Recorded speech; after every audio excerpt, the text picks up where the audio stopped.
Magandang umaga mula sa Pag-asa Weather Forecasting Center. Ito ng ating update sa magiging tayo ng panahon sa susunod na 24 oras. Patuloy nating minomonitor itong low pressure area sa loob ng ating Philippine Area of Responsibility.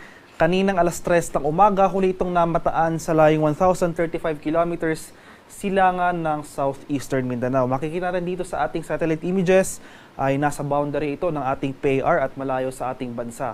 Gayunpaman, itong trough o extension nito, makikita natin itong mga kaulapan sa silangan ng ating bansa ay posibleng umabot at magdulot ng mga kalat-kalat na pag-ulan na may pagkulog at pagkidlat sa silangang bahagi ng Visayas at Mindanao ngayong araw.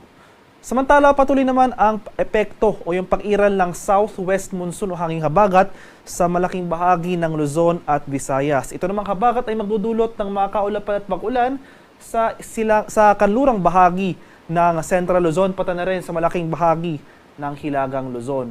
Mas maaliwalas sa panahon na ating inaasahan sa nalalabing bahagi ng ating bansa, kabilang na dyan ang Metro Manila. Gayunpaman, may tsansa pa rin tayo ng mga isolated rain showers or localized thunderstorms.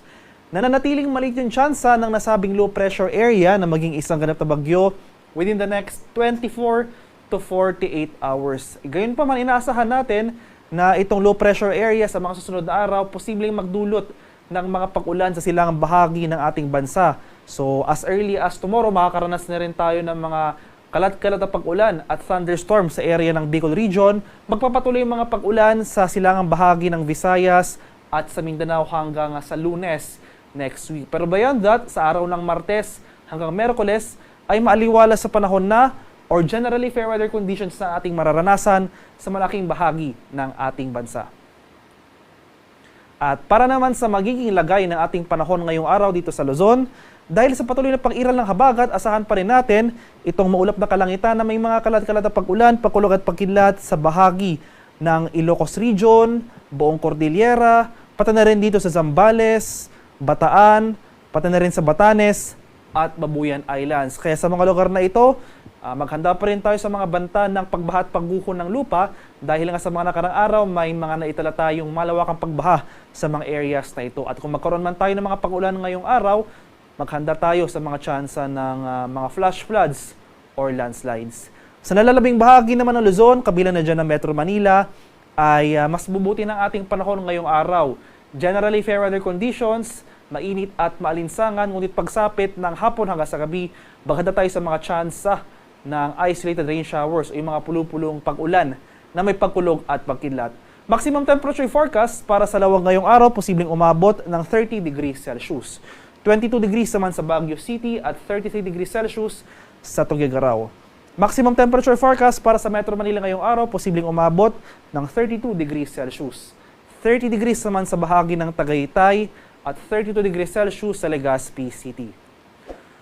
Sa mga areas naman ng Palawan, Visayas at sa Mindanao, dahil naman sa trough extension ng ating low pressure area na minomonitor sa ating area of monitoring, ay asahan natin itong mga kaulapan at mga kalat-kalat na thunderstorms sa bahagi ng silangang bahagi ng Visayas at Mindanao. Particular na sa mga areas ng Leyte, Southern Leyte, Eastern Samar, sa bahagi ng Dinagat Islands, Surigao del Norte, Surigao del Sur, at sa mga areas ng Davao Oriental. Kaya sa mga lugar na ito, maghanda rin tayo sa mga tsansa ng pagbaha at pagguho ng lupa dahil posibleng magpapatuloy itong mga kaulapan na dulot ng trough ng LPA ngayong araw.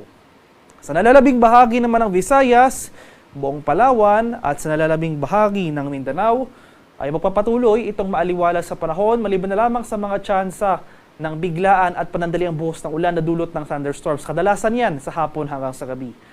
Maximum temperature forecast para sa Kalayaan Islands at Puerto Princesa ngayong araw, posibleng umabot ng 32 degrees Celsius. 32 degrees naman dito sa areas ng Iloilo, Cebu at Tacloban. Maximum temperature forecast ngayong araw sa Cagayan de Oro, posibleng umabot ng 32 degrees Celsius. 32 degrees naman sa Davao at 33 degrees Celsius sa Zamboanga City. At sa kalagayan naman ng ating karagatan, sa kasalukuyan, may nakataas pa rin tayong gale warning sa mga dagat baybayin ng Batanes. Dala pa rin yan ang pag-iral ng hanging habagat. Samantala, katamtaman ng kasamaalong karagatan naman ang ating mararanasan sa nalalabing bahagi ng ating bansa. Kaya sa ating mga kababayang mangingisda at may mga maliliit na sasakyang pandagat, especially dito sa mga areas na kung saan may nakataas tayong gale warning, kung maaari ay huwag po muna tayong pumalaot dahil patuloy tayong makakaranas ng maalon hanggang sa napakaalong karagatan na dala ng southwest monsoon o yung hanging habagat. At ang haring araw dito sa Kamaynilaan ay sisikat mamayang 5:38 ng umaga at lulubog naman mamaya sa 6:27 ng hapon.